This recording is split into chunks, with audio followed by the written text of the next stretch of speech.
All right, I don't follow Willis Media and Entertainment TV. Also, and O'Shea. Your checha show at DBI a day a brown. And on Yankopaya Dom and Eddie Abonting. Now, your location here, Nipavel and then Bolingbrook. Or more Nipavel, Bolingbrook. Barrier and so. Temperature and also number say 89 or something. Yeah, you were outside and then you were inside.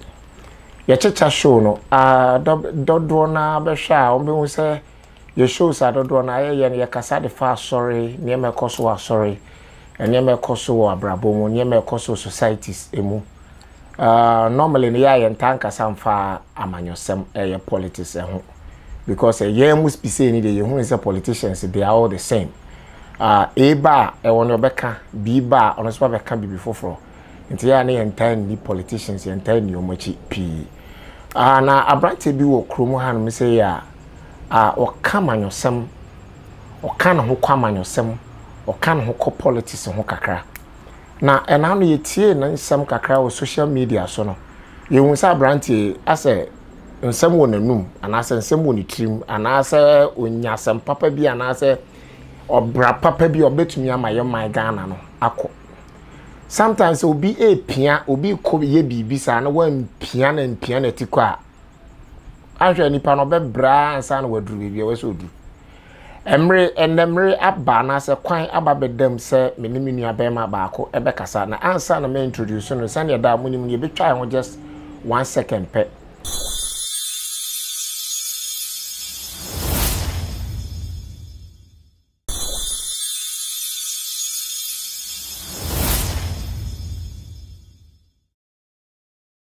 All right, out of from Willis Media and Entertainment TV, SO and Aoshe. Mini abema Kakape. Honorable, I salute you. Oh, big boss.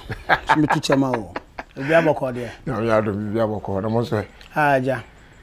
Your body and dear baby. Good. And I know you know shy. And I am commodity be an aid, you know. Me was na say na wo ma point be at the far amanyo sem ho kakra. And then ye tria ben wo say no be di enkomo kakra na minim say nipa dodo na efro edin say Kakape na minim die se ka betumi adan ho ade introduce ho kakra bi di a kire Kakape de edin die yirim ne free na ye ni real name na nkasa say ne tete ka betumi adan ho ade kakra bi di a kire ya na nka ye de nkomodie na to aso.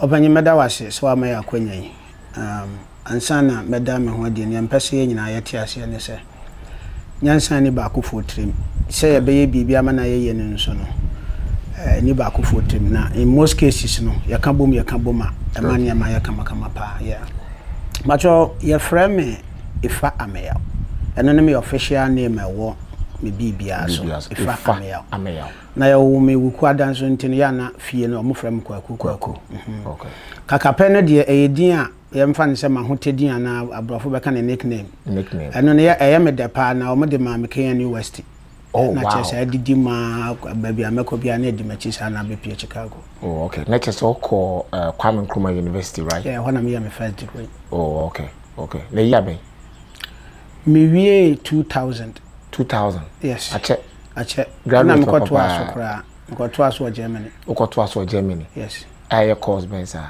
mkoya World Heritage Studies. Oh okay, yeah, I don't know conservation and tourism. Oh okay, yeah, okay. And masters and you free Ghana na oba Germany Ghana no me history and law. Oh, history and law. Okay. And I me try me dissertation no law. Oh, okay. Okay. And Germany no tama me friend is saying World Heritage mostly conservation and tourism. E kwan be so na niema akese to say slave castles. To say the Amazon.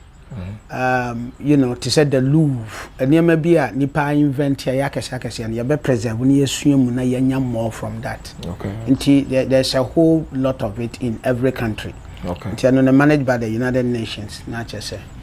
Or mama mine is ma preserve for us to learn and then from it. Until I want me dissertation no na me thesis no me try kwan a mind bi so fa so ko wia enkrofo bi niema won say recently ayi otumfo ekokogye gold from a British museum and a British government say omu lo no ade ye dia no be fa ye no omu san lo no am so those are the niema ye no sometimes no amai no omu ho eden no so omu kokoro bi so ye kobo omu peace ayi omu hwehwe omu niema bebre these are niema the foundation of the earth. And it has to do with telecommunication, a whole bunch of different stuff. Okay. Yeah. Okay. All right.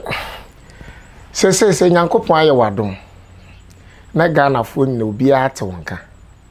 Na say ye ma wakwanya ewo aban mu as president or vice or aban mu a. E na wo hwe na wo hwa wo hunu say atochema. Ai say ye ni ye. Ana say deɛ bi saa na ohunu sɛ ɛwɔ sɛ yɛdi ho dwuma sɛ ebi a mfa ne sɛ bibi fa yɛ health ho ɛfa den o yeah nneɛma bɛn bi saa ɛna ohunu ɛwɔ sɛ yɛtumi di ho dwuma saa panyi me da ase ansa na mɛkɔ question wɔ ma me ma tiefo nte ase sɛ tumi ɛyɛ yɛn dia wodia so ɔman ne tumi no ɛyɛ ankorankora dia na over the time no wɔ ho yakɔya ma tumi na kɔyɛ te sɛ as the president and the ministers and those in government, you know, the judges are powerful than the people. But the other way around. I mean, them kakana tiasya. Teteno, when say yeah, but no ye busia. And na busia ni mutre and the bay and the kuru bebre. In the first, na ye ni state it America, Ghana, ni man. Oh, cotton no abono. Yes, and ye she shares and ya babenya. And na ni na koshi ani make a decision. Then said that be your doors do cause being so tretre.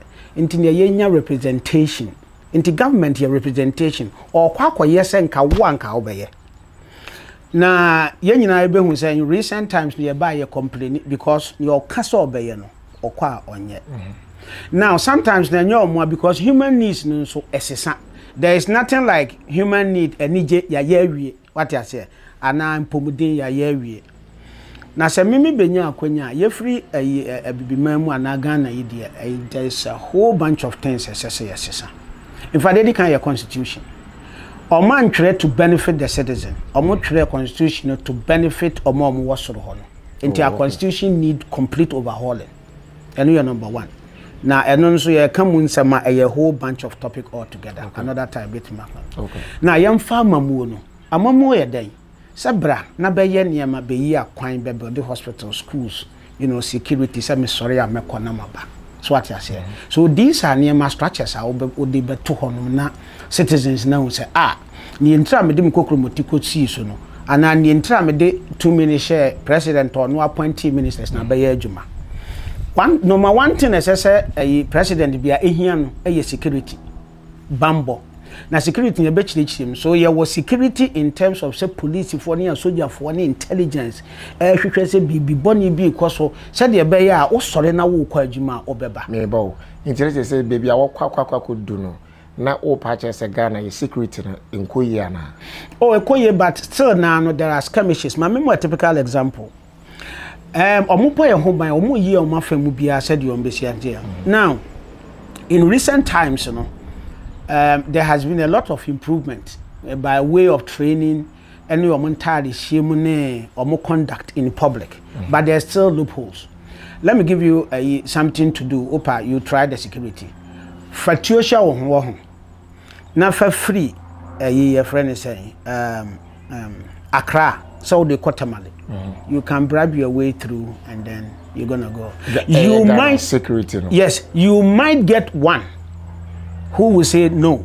I won't let you go. Yes, but say 1 out of maybe 10 checkpoints, and maybe even 5 out of 20 checkpoints, and then who say obi could dibonia, then there's a problem. But I know that say a kojo tokra, they've been able to manage and be with us for a year, but we still need to do a lot. So, to me, our security should not only be internal. we should concern about how our Ghanaians are treated outside of Ghana. And in Ghana security, no. Oh, it has people to be outside. It has to be your concern. How are Ghanaians being treated outside? Outside, okay. What message are they carrying? Okay. Ghana need be a debon. Question, baby, how do we get the person back and train? We have part of our security and stuff like that. And how do we do that? They are cross-border security. You need Togo, you need Burkina Faso. How do we handle that? One say President ko say Burkina Faso hono as your friends and terrorists be Ghana. In fact, there have been cases where then we weigh them out. So these are all very, very important. You have to collaborate with other nations because we do all planning about the bonibi. Now, so in your security, no, you're afraid to be territories. Assassin caught deep down, baby. Once a gun and war, assassin caught down any realm, any scene in it's under your control. And the airlines is say Kuma, a security issue. Airline bang one is him. What they say, we need to know. Oh, Hana plane beer between plane beer cannot cross over you are winning. So what they say, you should know. Why when the free border near Bako? Okay. Which people are we giving visas to visit our country? Okay. Are they security issues? So that's it. And only at the core security. Now another thing here, security of employment, security of the citizens. One say employment can also become a security issue. One say Arab Spring when they are tiba and they say, who say omunya jumanye and what titiwa I've been born. So you there are a whole lot of things say who provide certain basic things in your country. Say the bear who been sorry in Congo say make a demonstration because we been koyi. What they say no, your father says if when you kwenya and ka security system dear ben pan and ka building. First need training and confidence. Any near maybe a citizens no complaining a free war. And sometimes we can digitize it. We say omo jina bontiano omo bribe. Oh, what I say? And we need to digitize make us omo jai. Apu omo jai. Menim when omo jai. Yeah, omo. E be aswati bo omo jai. Jai need you omo jai. No. But maybe a bad down. Yes. Be a be if I say 10, I say 2%. No. And maybe your fan say 10. Minimum what the statistics is. Into where they can't say. Okay. Say 10. AB Baba 6. And I say, oh yeah, Sanya. I saw Kakape. Recently, I saw on online. I don't know. I cannot verify. Minyan verify. Say, Ubi echa overspeed and or kofi no nya say. Wa overspeed or this ha and between us way. So those are the things that we should do. Traffic light, once I say no, they are the cameras that controls and the police if one the kakraka home, the stop signs and all that kind of stuff. So we need to learn from others. Once a year now we don't need to come up with a new idea because when in other countries or they are the world standard or there is the standard but for some reason implementation so a challenging or we bar as a we need time to really do it. Now, a whole bunch of stuff. Another, see, security is stronger. Besides, I didn't galam see a man for economic saying, almost say, but another different too political, and I don't want us to delve into that. I dare not say you were soldier for you will lead us. I said you must say yes, you say ye. In fact, one says you need trees, no, they are the source of life. And then you influence you. See, I say in the course of a Uber you and now free Abaka you. And soon you did and you soon and then the air and the wind. But for some reason, there is the leadership problem, there's the security challenges in Tino. But I know another topic. You're emphasizing on security and the last point, and I just say training, you know. Very important. Very important. The sort of people they put in, recruitment. Very important. To whom you know. Politics. Yeah. Yes, and whom you know, and it's animal, so on. But me, I don't care so much about whether a politics or whom you know. Oba, you don't qualify, get out. Yeah. Very important. Yeah. Okay. Because you're the money question in South. Yes, you won't conquer be so. Into a corner papa. Bank nearby the first canal. Good. What they are saying. All right. President will be overthrown. They will mess up your country. Right. And there, you see. Yeah, there's a word, mercenaries. Omono, they contract them so could to buy. Into most of the overthrowing, you know, Obina contract you to go and kick them out and internal. Yeah. Foreign influence. Yeah. Because multinational be per go do no. open oil and a president to implement into a 2 near the Fufra Barber Show. Good. And they do that and bring puppets. So we'll continue to suffer. Okay, your next one, you back Casadia for education, but make a big try just 1 second. Now for your Casadia for Ghana education. Mate.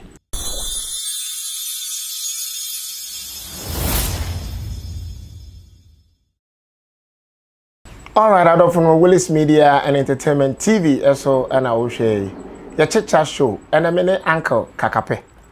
Nana meneno e kasa no oni di ankasa nkasa si no de Kakape no ko e trendy ena ye kasa e de afa amanyo nsem ho kakra ni nyina ne se na mahu se epo bi woni trimu a o de babonten a ebetumi abo oman no nti ya twea ben no aye no e di nkomo ye di kan e de akasa e de afa Ghana ye security system no or the informations bi so at the total. So I show video from beginning now. We will say or the pobi out to honum. Say ya Casadia for Ghana education. Mira, Ghana education system. I know what to say. Ghana education system, yeah. You call up to the university. That is, you throughout the year. But Ghana education system, no matter the okay. Private sector, now who are doing what basic education. And I buy who are doing was secondary and the university level. In fact, the university level, I had to say private sector near year. Now, your education for a while, no, not I who say, you train you, said the bear will be employable.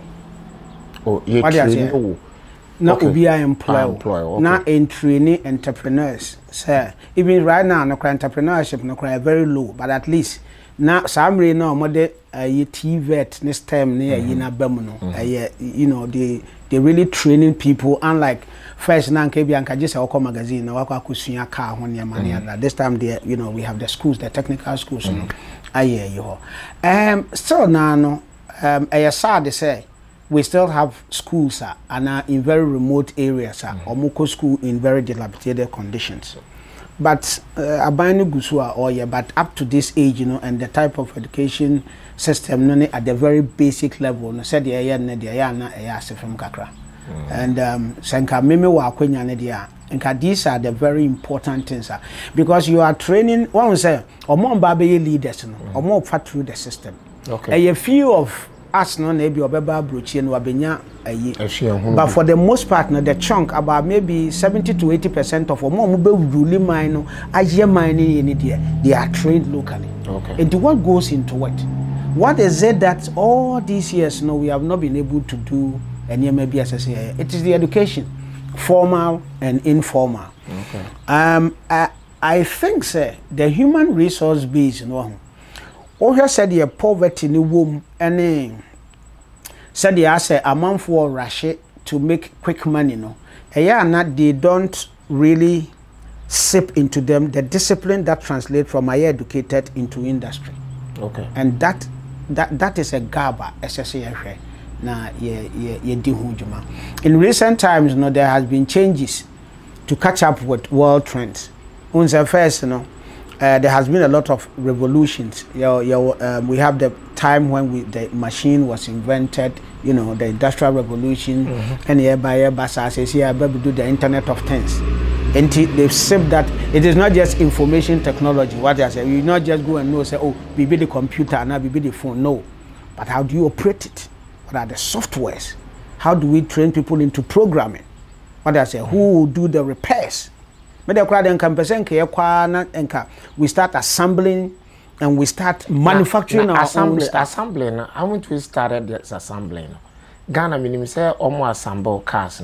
Oh, when you get to industry, okay. Yeah, industrial and we need to train our people to feed into your needs. What they say? So the educational setup will collaborate with the industry and know say, oh, ABA ye here a month for more sanitation ajuma. So adia bakwa alake ana ye training kura ye from education to industry ye extractables no. Why is it that adia sika wo mu pa to say gold? We still rely on our brofo. to come and extract our gold for us. Why? What do I say? We have UMAT. No, gold mining. I don't know your school. Of course, the geologist, the geology, geography. In fact, engineering. So I said the geologists almost study the rocks, various type of rocks. And here war, yeah, the then. So I said, I mean, is it not and Kagan education system? I can hope that Ocean so they be employed. We should train ourselves. Say, young Kasanka, by this time for all these years in the 18s, in the 15s, almost started some more minor. Yeah, Lankaya, ya mine. So, Woko Ghana, Nasa offer a products. It be a pineapple, and I'm saying, I can feed pineapple juice. Now, whole country, I can feed juice, and a few other a Casaprecon. In fact, I dear, good way. Yes, Bema, and not dear. Is it because that was 20? No, that is not the. I think, sir, once I should set up industries now, you need capital, you need support from government. You need time and kebeba financing this animal yina. Enti unipakrona question de no nim. Unse se wo YouTube, unse nkwala ebia or GS was started yeka. If you could be secondary school, must start fly drones or more fly planes and no. How do you translate that? How do you identify such a person? What I said, there was one lady in fact students be almost a year. I think say a detected earthquake and now says some trauma to do with the So what I say, our mobile experiment what has happened to it. So who will identify Chroma de na ya swallow fast ya do akwasha baby na ya pump na why go through. We need to do that because it's big money. So we will get the products and we'll do. You open way or your cars or Ghana Kantanka. And your cars in Kwao. Or a lot of other products and we need to see government need to abaya intervene kakra but as I say on a huge scale senka samri enke okantan kan kra nanka all produce yen agree what the men fano high end what the monko to Mercedes na metnatem bank agri sector and nanka tractors ni combine harvesters ne machines ayet nanka wa jeff for the whole country everywhere. Oh, nanka ya makantanka say oh my boreholes. So what I said. Until now a year prototype borehole be samre ya won say nan say nsu antoi won say ye ho akire. Maybe next year or in the next few weeks. So but then ye no na ye rely on nature there. But say nature ma as say etimi water. As me mafu ame ye me ma me irrigation. Nti nsu beto nsu nto next year menye sikatu. Nsu beto nsu nto me I don't mind because I have the machines there. Because the machine because makutu nsu no. Because I have all the in the water. And Ningna is it based on education? Of course. Okay. You teach them. Unse me papa no. No mo dey aso any second na do. Me enye no na me de do. Me de tractor. E na saa eyi o mo de edododo ayi ha bi no. Saa machine saa o mo kita eno bi na me de do. E na me maame ne me papa na o mo ye 2-3 acres. E ba bi amako school 2-3 acres me de den. Me no hundreds, me can come per 1,000 acre na my but they say mo be 150 bia, me ti my 50 no near na. So what I say? Into what go school no, what think big. What on so on go school. E ma me yet say bodwa no. O papa no na wonim internet of things on ready bibia nko baabi anko hunu enema akese. Ono no na odua ono no all focus on all feedi abusuan no. Me nso me de ne say me dua Nama ya baba ya de kura school at training a month for so we can have food security. Okay. But me dua the any say nti say wo de na ma hwan de na akoto. So what I say. So me as I say me dwene say beba no say me pese me ton how do I store it? Ehe na me akoton no. Ebia locally me ton aburo ba ko ebia menya 200 Ghana cedis. But me de kwa abrochi ebia 400 and 500. So you make all those decisions because you've made all those research. Right. So we have the benefit of yes you are there to find out how much more I make my year can we on. Intimately me said na me papa na ma me no. In that case me come me gina faako. And that is the benefit and the essence of education. It is a share education na ho an yakase say wo share education na like your Chrome hand say system no of education no. Any young man Ghana wa ko school wo hono no. a dear maybe sananka sakwanya ba ka betumi apike free ase nanka ye invent e Ghana system for education yeah ayi me kwachira ade kakra man kwachira ade na me ye adwuma wa administrative ayi wo Lions Township High School. Okay. That is a Lagrange hall. Okay. Na me hu ye ne say eno na high school nti Ghana no so that's SHS. Around the time we be free high school na kwa you know. Man, the sports ayi for no. To say football for any soccer for any they are trooping there. Nyagro. All the to come and draft them and to come and recruit them to come to their school. They come for the best ones. Yeah, you know, it is the other way around. When I walk there's a nipa no all ready to get to college. Yes. Na high school no more ya baby we no. Yes. No more backfield. There is that collaboration. Yes. No more pick omo. Yes. Unim basketball and near pick. Exactly. Unim volleyball and near pick. Unim soccer and near pick. Na hono omo ayi baby wo ho omo friend robotics. Enti ya hono na plane no ne because akolabu an adwene fast. Any computers no was studying your order than I come up with new ideas. Nti omo na omo sepona na bi omo afre either Facebook and now omo afre MIT and MIT so kombu around na ofre what say akola we ho see so aha no the system chase you to make you big and until now you can have the Facebook and the way no ne Apple no ne you from here because the financing the support system the resources are huge. Yensu ya hono na wan say yensu ya hono hwesa akwala ti ba bi otekurasi bi tuo na wa ye ne ka what you say on support and think obitimi e fan na wotia na how were you able to put together omo ye so many different things in fact akwala ba akubi oye I think say we na Nigeria ATM machine me refi what how these are so beautiful so nice. It be a gate you know with sensors who press bibia na bie enye wa emie. Wow. Oh yes, oh a lot. In fact it is interesting to know sir most of these inventions cry you use one obere kra na Ghana na bi kra na bi o se obere Nigeria na bi na so but ya brofo ne di ntu na me employ won amfo adi me kadia say enti obi ti say Mark Zuckerberg Microsoft any Apple any Amazon yi senka ya Africa nka wonti omo nka kasikani bi ko fiber you see aha no the system will raise you up to become you. Yeah. And I say alphabet nkofo enum ne that's why they do big stuff.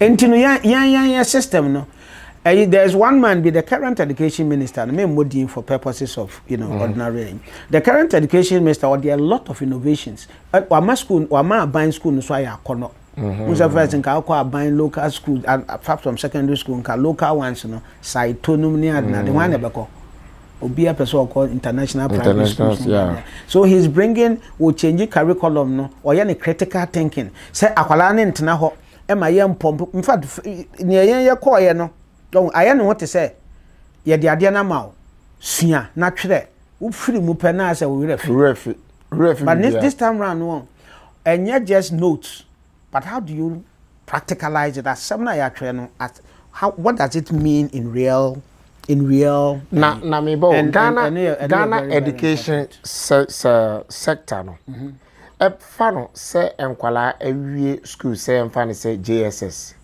na omo pe ekwan de akọ SS ana se bi omo wie SS no pe kwan de akọ college no I think say mothers and fathers and parents in Ghana no they are having a little big time issues about that.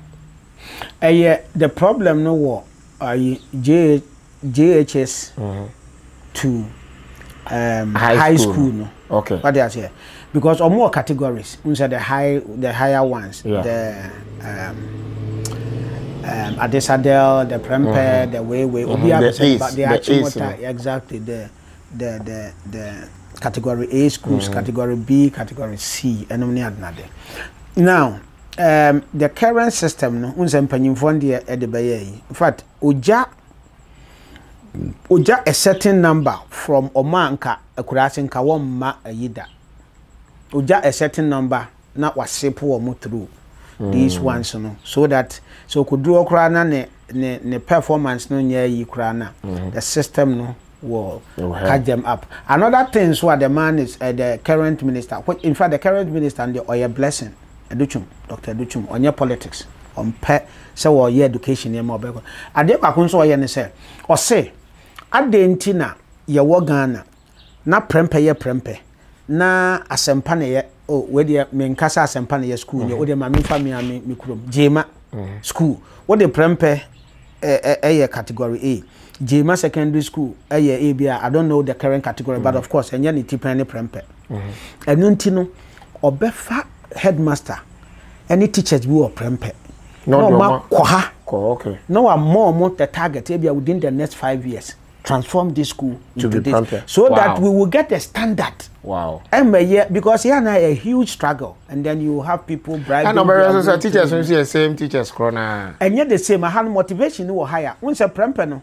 any at this other near you know old school no they do a lot for the they do a lot behind the scene. I mean for typical example once a time we national maths and science maybe call West Africa Secondary School in old school for no, especially the O level no me SS and SS batch 2 no. Especially the your friend is saying O level and A level for they motivated the teachers any students in are you going to get the same in you know a Kurabia same in person no be first we won't get the same thing and those motivations are very very important oko at this side there nominate all these high level you will see the level of infrastructure old schools nesi now say one businessman we could see a whole library and a whole hostel and they chair one of these schools and they are not motivated the students will have peace of mind you can talk about the caliber of people like cohort any the parent teacher association the way they baby or crowd parent or well then because one person better say the banner say this first of all so these are all the year we need to but to bring this to that level income as a security pabotum and then may do baby and right okay you better share your next target about your health. Yes. Ghana health system no. Apem for any senior coordinated data form. Country empanyimfo na yare omo free country mu kwahwe omo baby no. You don't have a health that means health in India. Of course. So it sums up the sort of health system in there. Minim say wako Ghana. So we've had new problem your maintenance. Yeah, for health no. The whole system no? The way I am maintaining the whole in the health sector no wa ko konfanoche kokolebu wahu was one time mesra mebra panyini wo konfanoche your friend saying or a pediatrician or a doctor amiao anytime be abeko konfanoche be out me kono na me call hono na why busy ntina me twen no ena me pese me koye no ahon no de call no udru ho pe e besa akọ back into you. Why? You can't. Is it I would have done yankopon. Is it too clean or too clean? Not too clean na besa ba oyem. Say too clean yen ka boko akodidi wo ho. You hulu wa obe fe. What I say is so bad.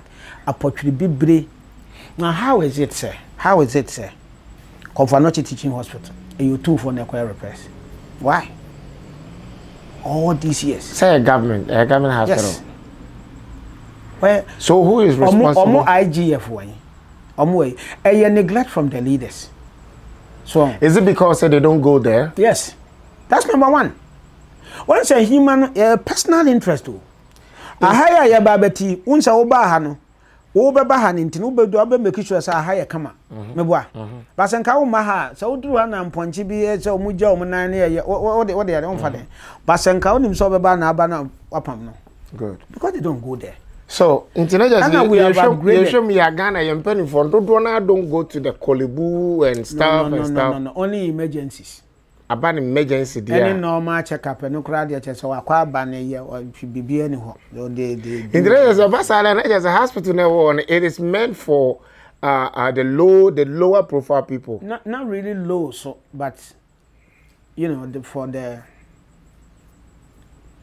for those who within who cannot travel and can afford the services. Yeah.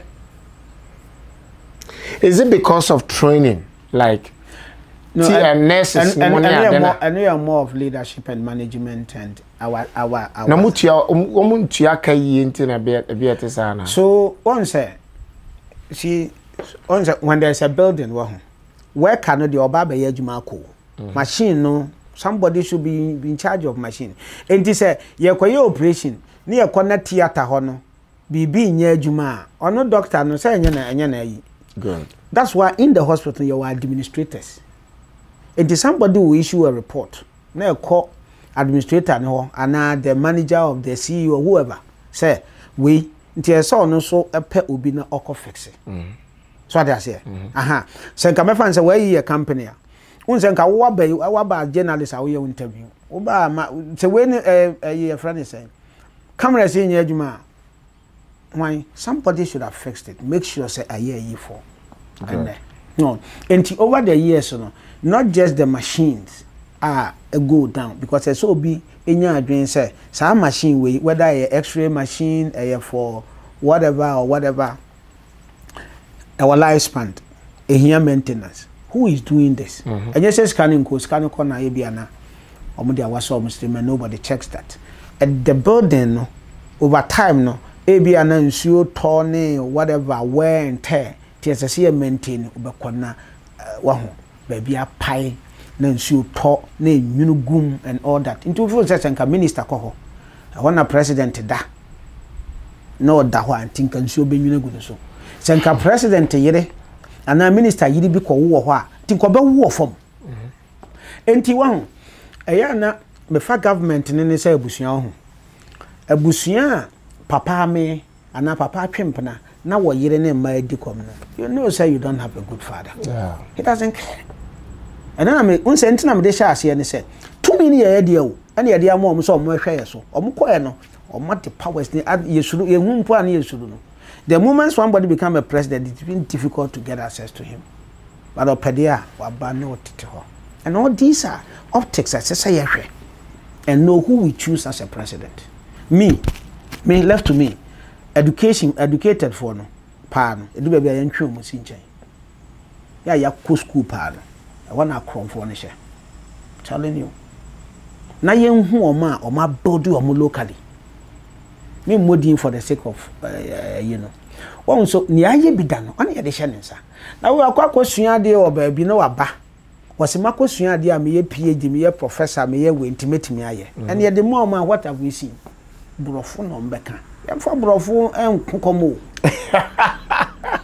yo ye fa brofo enkokom me pese bi bisa Ghana health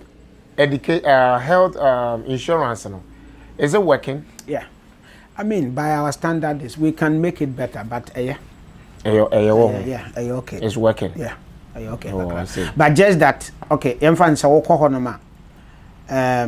know, there's still the queues, very long queue. There are special. Na cover. Until bibina and cover, and only a big problem. What I said. But at least from the beginning, something and one ma there will be a lot of death. Okay. And also by an intino there is already a lot of other things say free maternal onyema corner all those things. But one say policy ni wo ho ne saade ni wo ho no meaningless when the person go there. They don't have other the experts or the open onya. What do you say? Them funny say pregnancy are taking place outside of the womb. And you know, now occur facility na say onya the services to either correct or cause abortion or you know do a year. Then you know that person is a and every life should be a matter of concern for all of us. Right. But still now we need to improve upon it and add more you to it. Okay. Adia bakwa things that they should check say in more cases, you na medication necessary or munyano. You know, yana a short to cobra and necessary koto. When you are supposed to get it for free and all that kind of stuff. Banka kakra, better than nothing. Yeah. All right. You're going to talk about industrialization and agric and then trading. You can't Samuel saying in idea boom, but you be try home view aba your bana your sanso atoso. Just 1 second.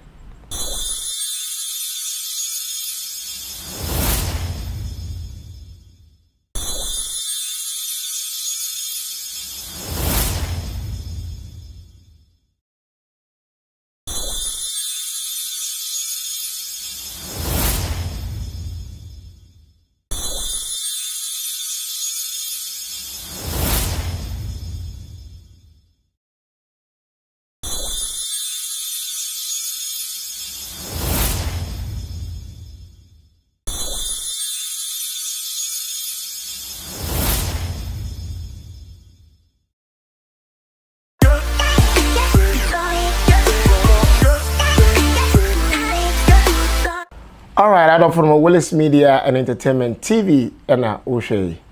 Many uncle Kakape and Yakasa Ediafa Ghana amanyosem ehun kakra.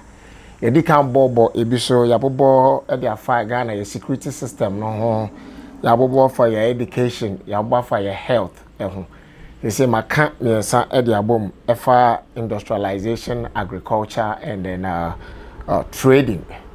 And minu abema Ghana industrialization, agriculture, and then trading. At the end of work that's it. So agriculture is very important. We still have the we call it the Goggisberg economy. Now Goggisberg economy nene say duade no na me fanko me be fakwa na makoku nchire ma me de akofa machine mu enti ebia memfa nse bibi te say oil me be fa ko yi quota fidim ma yi ne me de be rubber fidim na me de petroleum ayi na nkasa bro na so out of it no all these products makoye ne baabi makunchire ne kama na masaba be to ama abodin ofa ne fufufu ofa yen koko and same see yakoye nim kakra ye process bia omofa nom de Holland nom de akọ all these European countries Cadbury's enum ne adnade omakọ akoye nom de abrew all those a whole bunch of it is international trade. You cannot live in a country and say no man is an island. And you know, a you will trade. But it is important to say, first, in fact, first, you say, you're a big farmer in Ghana. And in most cases, I buy pay lip service to a Kuyafu. Once the first, Enisa wo twen say esensuo to wa krom hakorana won say within this period asama ibe wa afuo a atwa ye ho ahia wa hanom say to that ya sa na sese ye aduane bo no a ye gine sese ya no we shouldn't be buying food at that price, but it is because we have not really do farming on that big scale no. So I know ho nkete bi in the first year or more ye say oduadi do we onu bedi ansa ne yabeka no na waso ahena aka omoko akoton enti government needs to invest more into the agric because nipa of the team present akodo and look at the population size and into beko market no na even though the locals need do yem fufuo ne ye yin wo no most of your name na imported and nam mu ne ye no ne adnade so that's it. But we have the capacity, we have the local so to reverse it in so. Now, there is a conflict between more important and their control and government policies. And as a government, you need to be bold and say, hey, localize your, say more. Ghana means you dear more. The dear more pa. But say, omonto. So, I will say, I brought for the NIA policy. Yes, you see, you have to find a way for your people to patronize with you.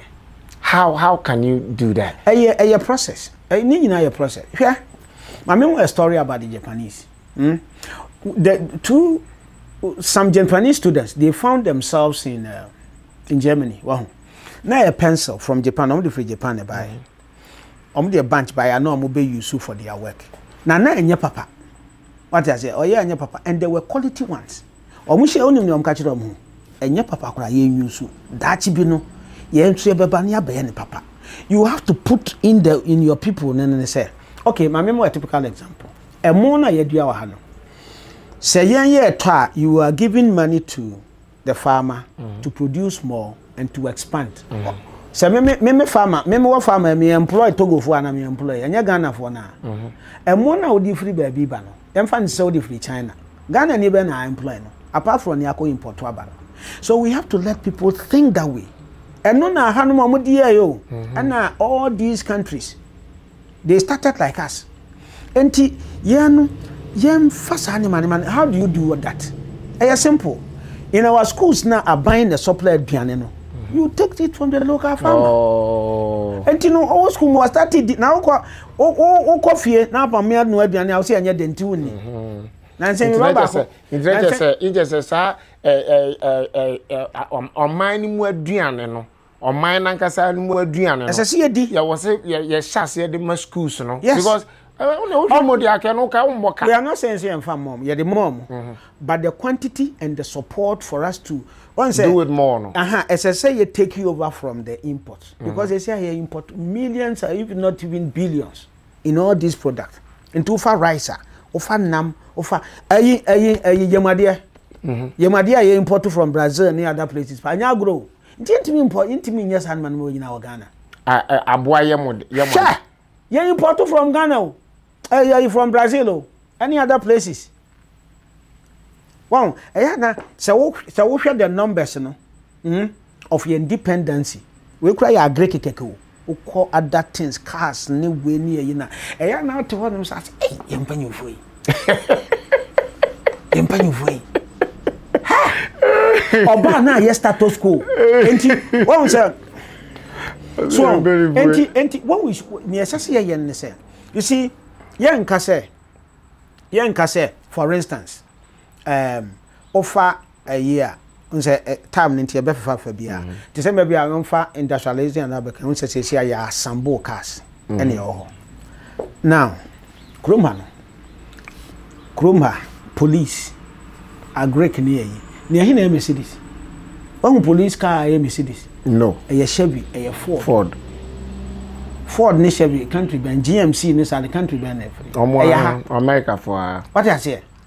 And you know you need to support yours. Internet no work na o hwemu dia that's a Ghana police forecast ni ade no. It shouldn't be imported. When say tie ye mpanyimfo no those at that high level no. Omo test ni o high. I don't have a problem with that. And you no kasa onye kantanka car man on ompene. I don't have a problem. Say kantanka supply the cars ni be the Ghana police for. Yes, but on what scale? What I say? And what frequency? And no. Maybe the Quran is what you're paying for, no, what they're testing, what they're more common cities. No, we don't have a problem. But say you have a Greek sector, and near my Bianca, this is a baller, and I'm not a bind you know. What the contract number? Do you know how a scale at the man? Now we know you see because of politics winning where France say be NDC na the man and MPP na the man. For ba na sikebi so tuana wontua. So there is no that you know. Me the bibi be twatwo say anya no a say ya to the end. And you know when it comes to trade, yen trade but we should also say ye be industries in such a way say cocoa ya nanka ya manufacture so yen bauxite ye tour.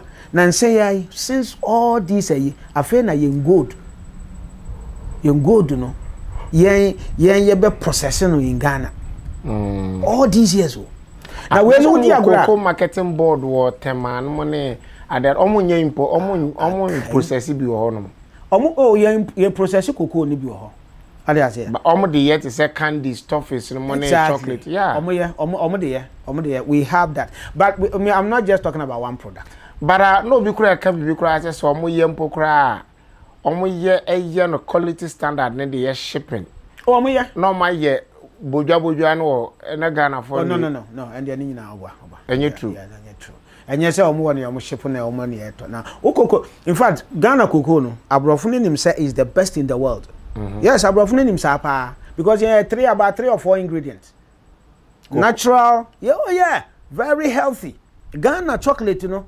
Abrofunim, you know, artificial, whatever, no, you will say I can't cocoa, so near me, or Mao Yadia no aba hospital. Enti omo munim no. Woko ho no malai wo ho. Unse ye free na ye kwa no bi asma okoto box bi ana koto bi eh. Enti omo yade. But you see, once you can industry, it is not just say marketing wo ho. When something has a potential, how do you make it big? That is here. And we are not just talking about one product, say cocoa. There are a bunch of other stuff. You're in timber, you're in forest near timber no. You know. What do I say? What are we doing to that? A great sector now. You're in production of meat, to say. Import a lot of meat. So, into another to say, fish no way, you know, how are we, you know, what is the relationship between a buying support? The people say, you know, I need the support for them to, once a chain, one manipulate Sikasa on Fanyadiano, or you who is patronizing it? How is he getting the support to compete? So it's a sort of Bobo Sian from a friend is saying, the financial sector now, at what commercial rate? Competitive. Into a real product, na boy is saying. Into a market, no, the same thing. Ghana the uncreate quality, no. Once away, obi the biaba. And the wow come marketer. At the end of the day, you pay the ane So, into sec a ban. The individuals no man support any name system so we need to put all these things and industrialize most of way build the factories so na nyaman kitibi toothpick no ne pen ne way you know when you bet paper ne you know nyaman kitibi shoe brush cry the brush what I say yeah mpaboa we no ne you betimi aye ni nyina Ghana because those days now we were doing it. What happened? And there was a gap. We need to pick them up because they are dependency and export. And then I see the new year, you know, bonus. Because yes, you need now the banana you are building somebody's industry somewhere. What of yours? And so building. And by so doing, you know, and then the employment no near no. Me Chrome make us say, say no more unemployment rate. Because the citizens. I am funny high. I find me banner me fire, you know me fire. Everywhere they are hiring. Into the citizens no be unemployed. No. Either Juma no mom pet. What they are saying? Or they don't qualify. They need training. I want the all actually a chameleon. What qualify part and so be a Juma or no. There are 10 people that qualify here per 2 per. So we need to create the industrial space, no necessarily build up our Greek no you know government no so won't mean for private sector no. You know, and there will be a boom. Right. There will be a boom. They are growing echo, akakra, nanka, ebia, ewi. Minia, a bano Ghana corruption. And then our candia found. Medase. Abusuya biane society biane won. Omuni pano ni omune yeno. A reflection of what the society has given to them. What I say? Enti abusuan sa abodamfo ma. Abodamfo nkwa na abehu. What I say? And sadria mabusuan. You see abusuan. Enti the society no emuna na yi nipa ni free. Enti say ya kan education system education no include religion and culture all these things now boil up. Then it makes up the human being. Inti nipa na wayi no say o medi wanim no then is it just merely say o kasa yenti na ade ama no that is it because underneath every person no is what is in the mind now ade ba kwa yenti mi hunu da wo wi asem apart from baby free by ne baby ayewu no ni e obi dwele wona adwele me no tie say ye wie na say be me obo ne me how would you know e bia na appear free na no we can never know whatever. And you see, the corruption, no, it has to do with the structure of our governance. And it's the constitution. Constitution, no, punish president, no. On Trump, African president, one event is head in a court. What to be that? ye the president bi be court na che se ne ho ye obi a wabaso ahin most cases kwaya na military eno no be ba no be ye yi enti our governance system we need to look at it ene niam bi e de ahihye me protect empanyimfo bi necessary yi free ho no we give them too much power especially the president too much power in Ghana assembly again so enti eno no ma we say the country is big. How is he going to manage all these things? Or sorry, in fact, near here na ne say near me koyi, and you be a president be away or papa or your papa. Koyi. Now to ensure say I sorry, be a course one theatre to then chambia near and easy. Obeko meetings so I'm half. They are too big. And it is in that case no. Ye fan your money in answer shall not be a point to obey say. Anna most of the near money can cry be in and a kakurana could do on a corruption. Abaka ihwehwemu ba yenti no say be amount no nya yi bia na chese ya ho asamaka. And we need to look at our governance structure. The president is not made to be responsible. So that's here. And we have a society that is also too political on person or basis and now make a governance structure now.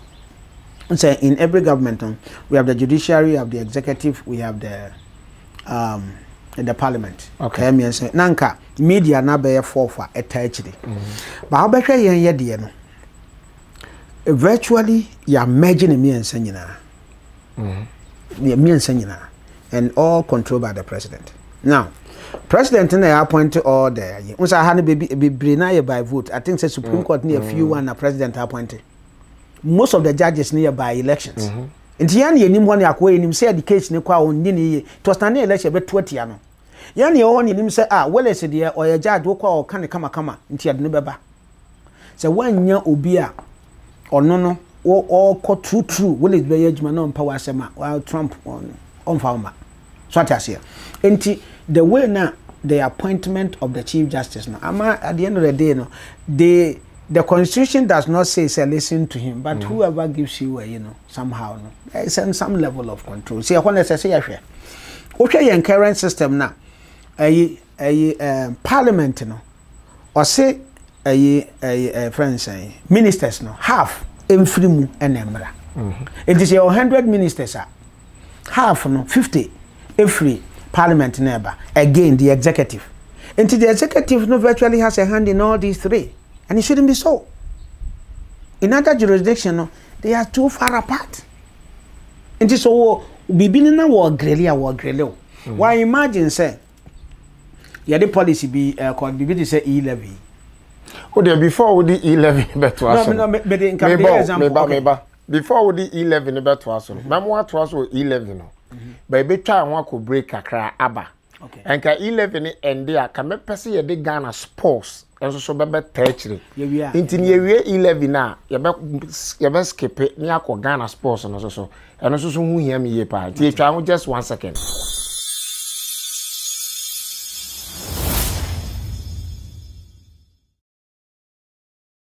Alright, that's my Ghana for. Ya da so kasa. Ene de kono amanyo se mu kakra. Ye chicha show Willis Media and Entertainment TV. Mini abema Kakape, Uncle Kakape, and then the mini edi enkomo. Na o kasa dia fa E-levy.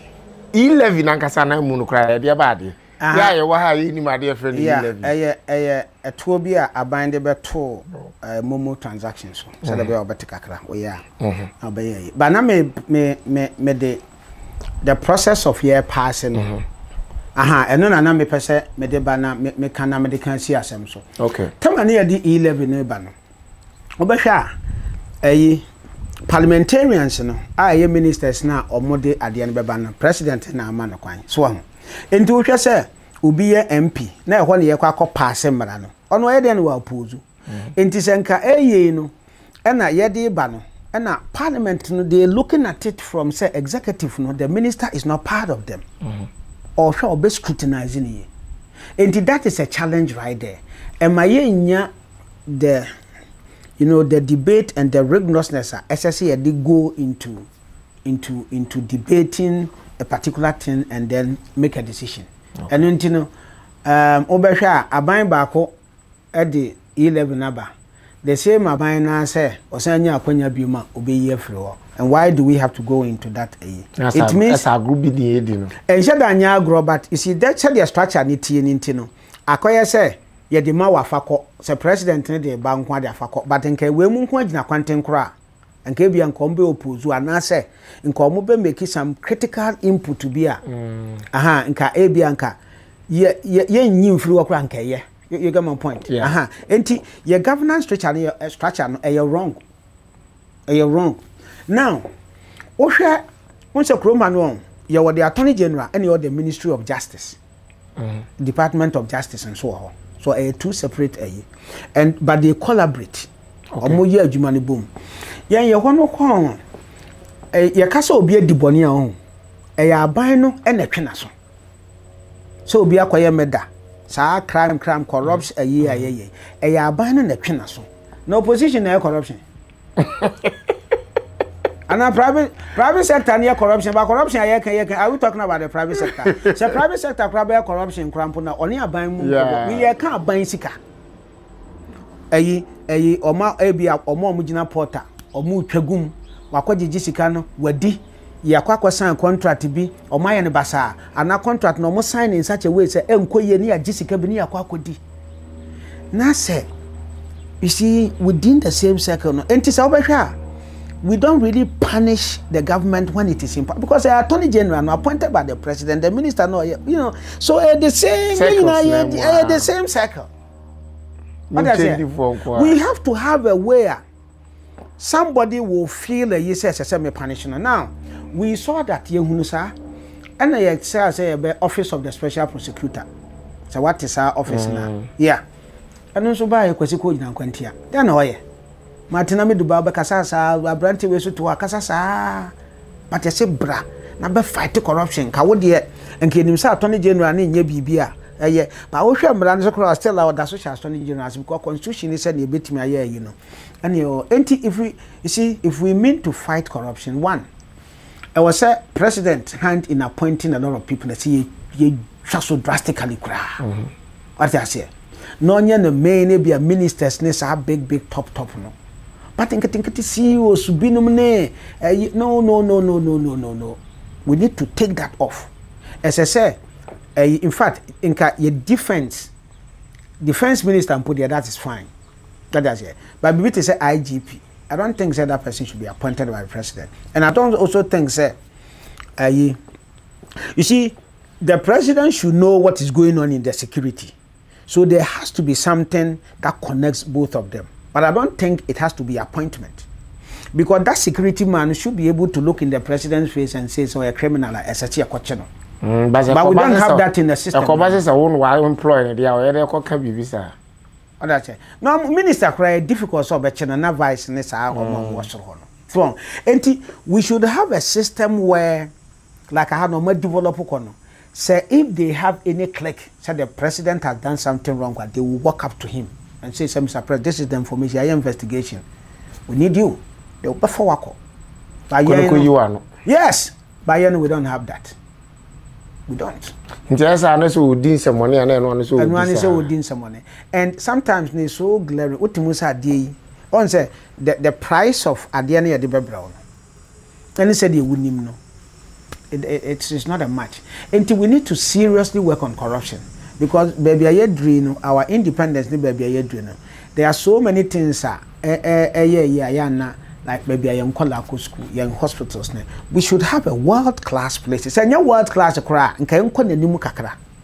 So what I say, we will give credit to facilities to say, there are new modern ones I have built, but we have to do more for this, especially those in the rural areas, because most of these Niamana just Accra Kumasi and the city. Right, what the Accra Kumasi Asama Bay.